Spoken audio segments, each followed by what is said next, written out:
আসসালামাইকুম। আবারও আসলাম এই নদীর ভিডিও বানাতে ভাই। আপনারা দেখেন, আজকে আমার এই নদীর মধ্যে অনেক মনে করেন ঝড় বৃষ্টি হয়ে পানি একে প্রচুর পানি হয়ে গেছে।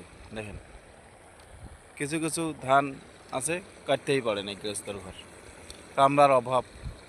যে কামলা মনে করেন 1,000 টাকা 1,200 টাকা দিয়ে ধান কাটা লাগে, 1 বিঘে বই 6,000 7,000 টাকা দিয়ে কাটা লাগে।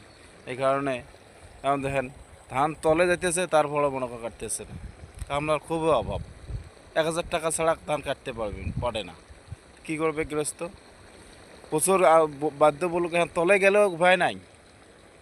তো ভিডিওটা যদি ভালো হয় লাইক কমেন্ট শেয়ার করবেন।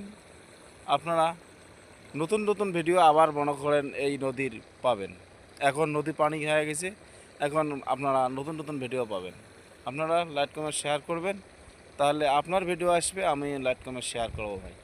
আসসালামু আলাইকুম।